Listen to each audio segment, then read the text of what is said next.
Hello. Yes, I think we are live. I believe we are live. Welcome. Just double checking all the devices to make sure we are right here together. All right, beloveds. Let's see. Yes, indeed, we are. Welcome. Hello, welcome. This is the Gates of Remembrance, a journey through the Egyptian mysteries of Kemet, and I'm Anahita Ahura. Well, we have moved through 2 gates. This is our 3rd gate, and we have the 4th one that is scheduled coming next week on near here, the full moon. Okay. Looking forward to diving in. My mama is here. Hello. Please say hello if you're here. It's always so good to, when these sessions are live, we really are weaving together. It really is. Even if you think that you're not participating, in the quantum field, we are absolutely present and connected and co-creating together. So if you are here live, please say hello. It makes all the difference. Makes all the difference to me because whether you say hello or not, we are definitely creating the experience together. Oh, I think my cousin is here as well. Oh, hello, sister. How beautiful. I'm so grateful to dive in together here today. Today we are going into the gate of power with Sekhmet. All right, so I think we can just here dive in. But before we do that, let's do the thing that we always have been doing here together, which is just taking a moment, let go of everything. If you're not driving, you can really tune in for a moment. Make yourself available to fully feel the earth, all her aliveness, all her, not just her elemental and mineral aspect of being alive, but her evolutionary consciousness, beingness. Yeah. And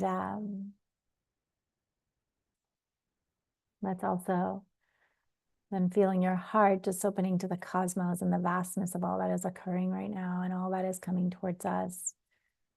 So as we move through this transmission, to be really available fully to feel the earth and feel the cosmos and feel yourself and see how that changes and informs your experience of being together. Thank you for saying hello. Hello from Denmark. Oh, I wonder, is that family as well? I can't see. Hello, Nadine. Hello, thank you so much for saying hi. I'm looking down on my other device here to see the messages. And yeah, we're going to dive in today. Let me see. Here we go. Here we go. I'm going to do my slide share as I do.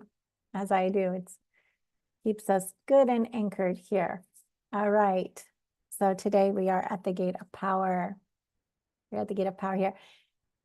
Before I dive in with Sekhmet, which I'm really looking forward to, I want to take a moment and give this pilgrimage the spotlight that it very much deserves at this time. Oh my goodness. So you may have heard, you may know that we are returning to Egypt in January of 2027, beginning on 1/11. We will meet in Cairo. This is a priestess pilgrimage.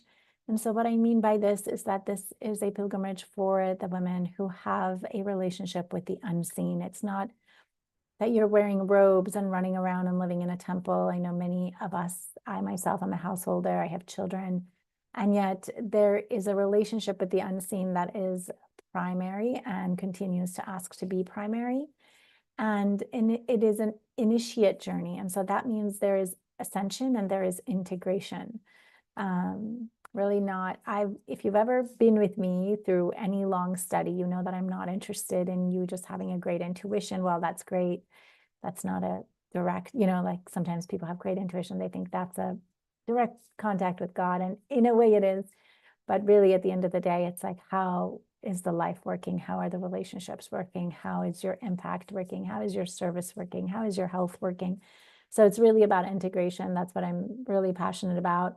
And what I know, if you are called at all, and I know people will feel often called to Kemet, and it has to percolate. It has to percolate sometimes for decades. I know some of the sisters that are on the journey coming with us, this call has been for their whole lives, but there is, I think at this time more than ever, a pressure to fully either open to the fullness of who you are and what you are, and the part of you that knows how to anchor heaven to earth, that part is really waiting to be claimed as primary. And so the pressure is you're either going to open to it or you're going to shut it down. And I think that's really where we're at. She is waiting. She's waiting for you to go to the places that remember her. And so I believe that is the call of Egypt. That is the call of Kemet. Yeah, the places that are built specifically for this remembrance. That is truly like nothing else I've experienced. There are, this is amazing. I was looking up the numbers. Whoops. Where do I want to tell you? Yeah, I was looking up the numbers for people going to like Machu Picchu, these power places. And I think it's like at the height of it, the Machu Picchu was 1.5, or no, maybe it was 5 million. And still it's 20 million a year to Egypt. These structures, this land is calling people. It is calling our souls. And whether we know it or not, some travel as tourists. Our journey is not a spiritual tour. It is an actual initiate journey. And I want to tell you about it before we go in, because I feel like it deserves its spotlight. I've been mostly sharing it at the end of the transmission, but I actually think it is kind of like the runway, and it's feeding what we're going to be tuning into today, that the frequency that we're tuning into today. So the 12 nights that we will journey, there's 13 women. We will visit many temples, and 6 of them we will have private visits. And why this matters is because imagine it is hot, and it is tens of thousands, hundreds of thousands of people moving through these ancient structures.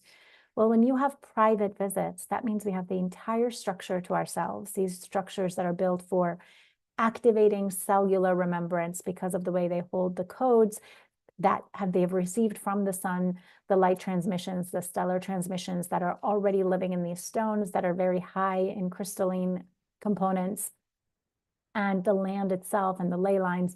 So what is happening there when we are alone is that if you're working on your own, you have the opportunity to truly expand and commune with these energies and allow yourself to be changed and restructured.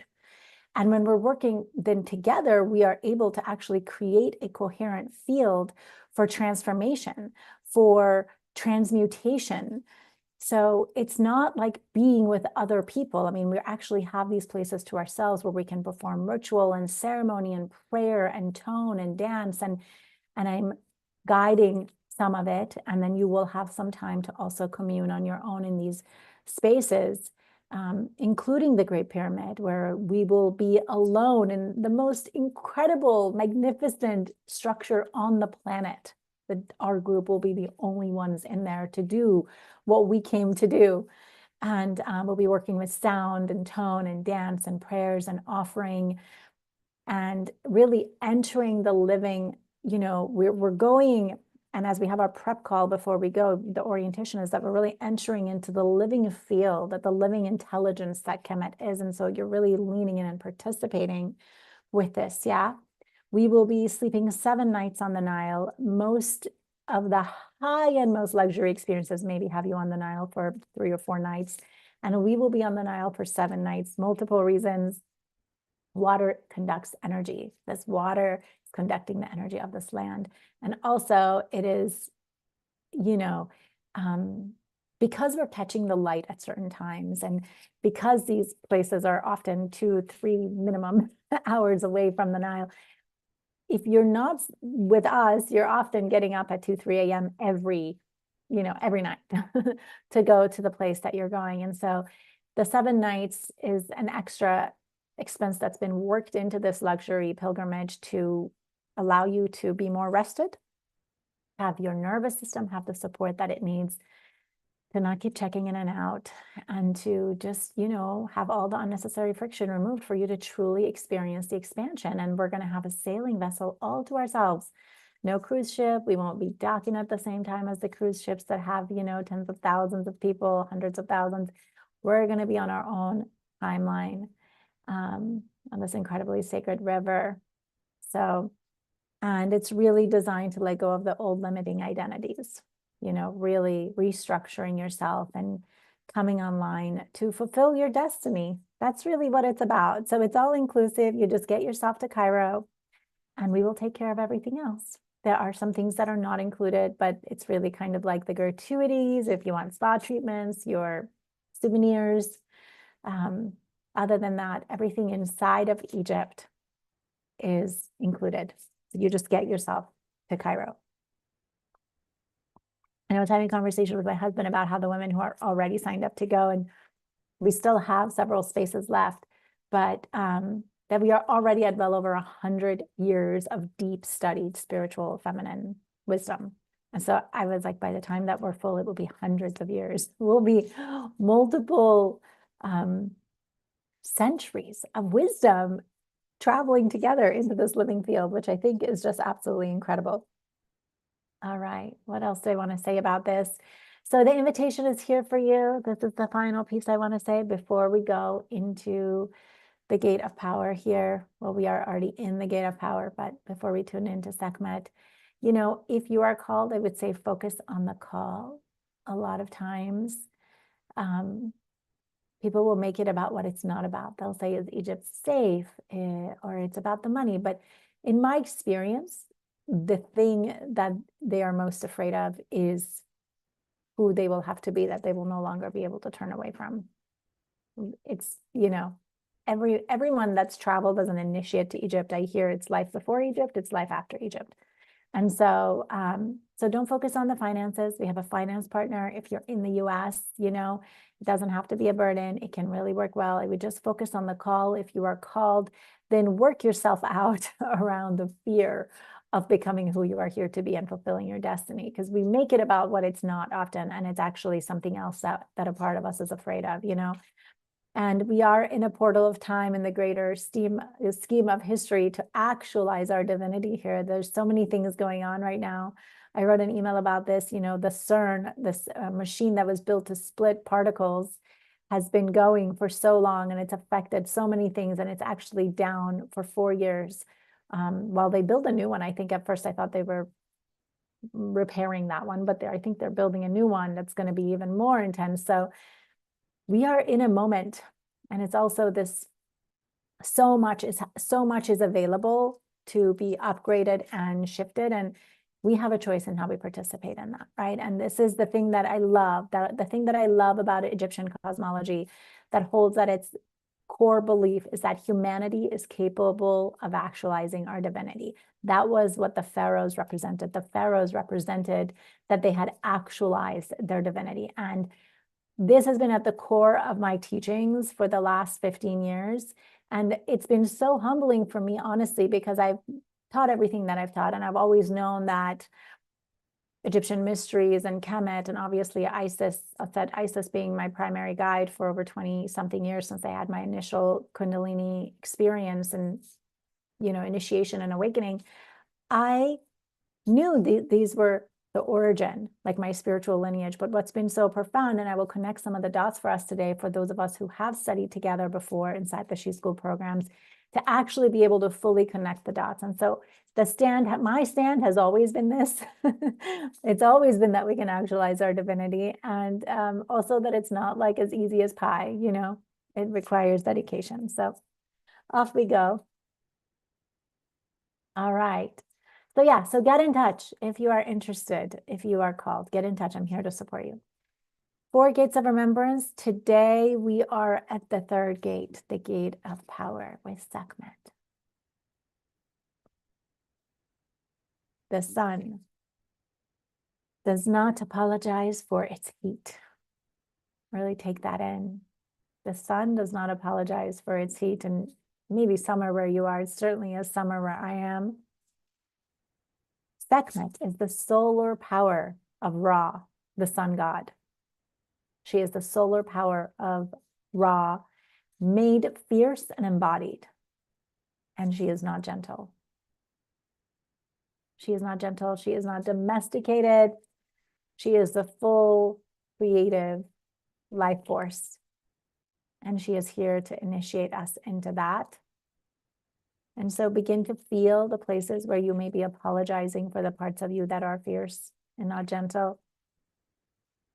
Again, I know I've brought through a lot of fierceness in those of us who've moved through programs together, and it's a medicine for these times. So who is she, this lion-headed goddess, this lioness goddess, Sekhmet? She who is powerful. Excuse me. She's a solar member of the Neteru. We talked about the lunar members of the Neteru, and that the temples are either solar temples. For example, where her chapel is at Karnak Temple, Karnak is a solar temple, and that is where Sekhmet's chapel is. She doesn't have her own dedicated temple, but there are places where there are hundreds of her statues lined up, 365 lined up. And so she's a solar member of the Neteru, the scorching creative power of the sun, and the creative Shakti of creation.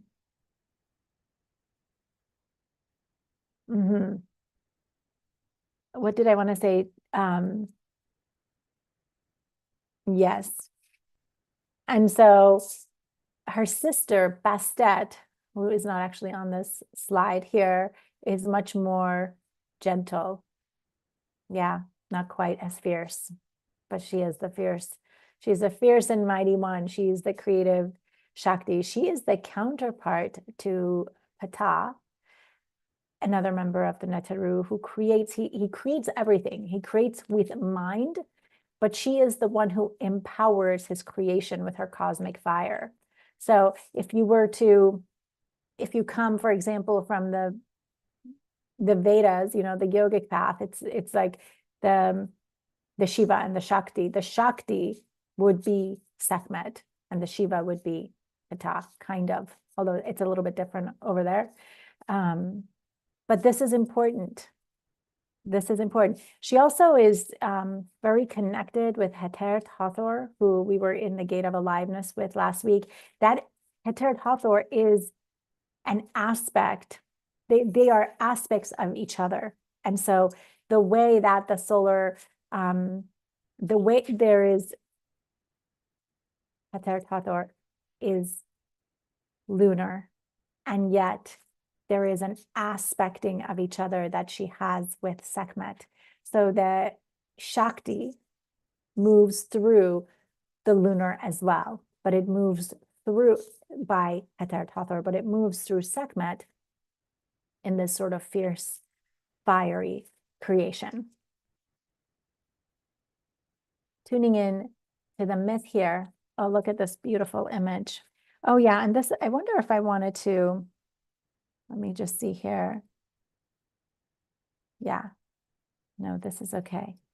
All right. So the story is that Ra,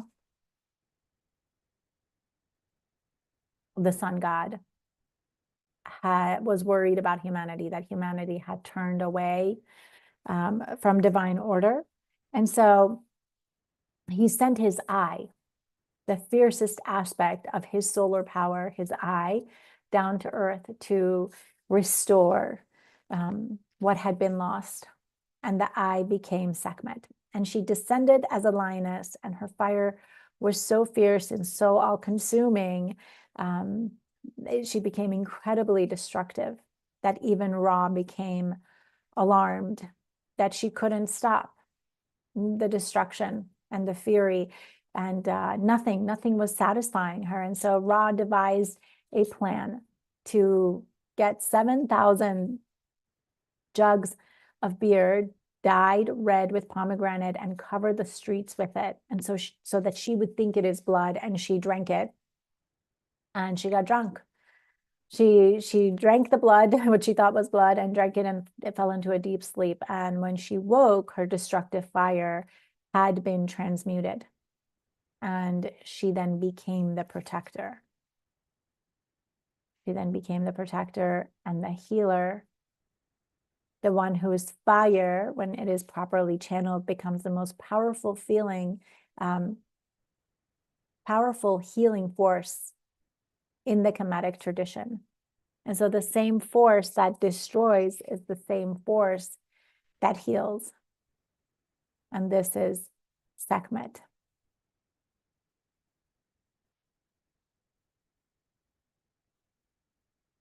Sekhem, her name comes from Sekhem, which actually means, well, it means healing. Healing. So the power that comes from her name is the healing aspect of this fire, the fiery aspect of the light that creates. So the solar light moves through, but there's a fiery aspect of the light that creates. And it's very life-giving and it is very healing. But in regards to us, for actually channeling this, coming to this gate, it requires moving away from the fear of the destruction. So fully moving through that fear of the destructive force of fire so that we can then embody the healing creation aspects of the fire, right? Because our cells awaken to their potentiality through sound and light. And this is so much of what the structures in Kemet are built on. It is how the light moves through, how the sunrise, how the sunset, how the sunlight comes through these temples, how the lunar light comes through the temples, how the light of the stars and the constellations move through these structures, and what that is awakening at a cellular level. And it's just simply not available when you're there with tens of thousands of other people. It just isn't, because it requires stillness, it requires spaciousness, and it, you have to be able to do it. And so when you're going with these, all the people all the time, and you're not in there privately, then you just go whenever you go. You don't actually even have any control of what time of day it is and where the light is, and can you even have space, and then the guards, they just hurry you. They just say, oh, go here, go here. Okay, come on. You gotta move along. Yeah, so this is why when we enter the temples privately, we're really working, we're participating. Yeah, and this is a, this is the top of, the top of her head. I'm loving up on this image here for a moment. This is from her chapel, which is inside of Karnak Temple, and it is a private space. So we will have a private viewing. We will be taken. It is locked up and gated away. She has her own chapel, and so this is called the living statue of Sekhmet. That's very, very alive when you come into the encounter. And so we talked about how she also holds the frequency of Heter Tathor, but that is a different way of the light moving through. The way the light moves through Heter Tathor is gentle, gentle, not quite as fiery. Let me see if there's anything else I wanted to say about this. Yeah. And so the gate, as we're participating with this gate, because next week we're going to come together on the full moon, and that will be the Ka body. And so this is a portal here. We had the new moon last week, and we have the full moon next week, and we're in this potent, at the time of this actual live, there is a potent time in terms of all the astrological alignments and everything that's going on. I'm sure you're feeling everything in your own life. I'm sure you're feeling everything in your own life. Right? It's a powerful time to lean into how we participate truly, and at what level are we able to participate? Okay. This is the thing, right? How we wield the fire of creation, and how we wield our power and its fire. And we talked about this, I mentioned this, if you're afraid of the fire, then you abdicate your power oftentimes. And you're afraid of the fire in others, you abdicate your own. But the fire is creative energy, and it is tremendously healing once the fear has been purified, once the distortion has been purified, the distortion and the fear of the fire, right? I know we talked about the sun does not apologize for the heat, right? And for many of us, one of the just such a foundational teaching that we have worked with inside of the She School is transmuting anger to power. That is this gate, that is this work, transmuting anger to power, right? That is the fire energy. And I mean, there have been sisters that have been so afraid of that. And also, I cannot tell you how many hundreds of sisters have, shared, not just with me, but in our community, how life-changing that practice has been for them. So if you have it, in fact, I think I want to give it to you. I think we're going to put this in the show notes. We actually have offered it many times as free before, the transmuting anger to power.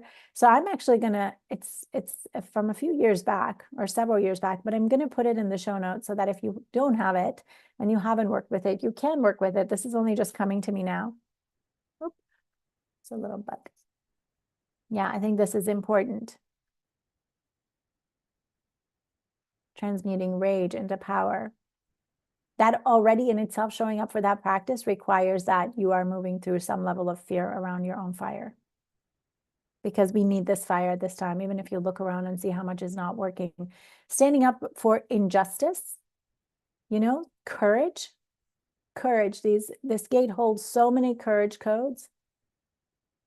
So many courage codes. And your courage to know is so healing for others. When one person shows up in courage, it creates a ripple of healing for so many others. But just think of yourself, what it takes, what it feels like, and what it takes for you to show up with courage, right? This is the invitation to work with Sekhmet and to call her in. This is really what I want to say to you, to call her in if you are requiring courage. If you are done with a particular fear, which I have no doubt is coming up right now. Fear, I'm sure, is coming up for so many people in a variety of ways. But if fear is coming up for you, call on Sekhmet. This is actually, with us at Isis and Heter Tator. So this is her original name. This is her original Kemetic name. The Greeks did not adapt her name. So we get to call her by her original name. But you get to call her and be available for your own fire to create the healing and transformation that is here for you. That is the gate here. Courage. And so I'm going to actually put this here for you. And this is it. I'm so proud of myself that I stayed on time today. I'm so proud of myself that I stayed on time. Thank you so much for tuning in. As you know, the applications for Holy Return are open. It is a luxury pilgrimage. It is designed not to be frivolous, but for receiving expansion, abundance, so that you may return and show up in the depth of your service and contribution.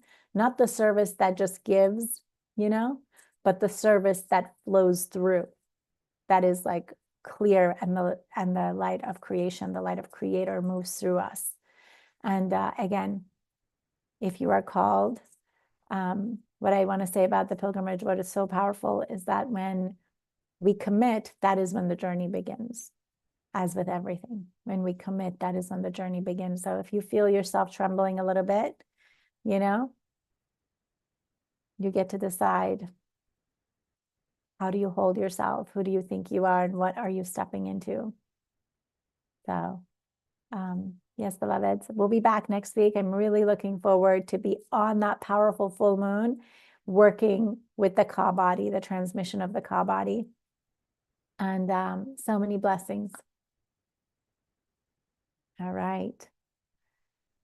Aloha. Blessings.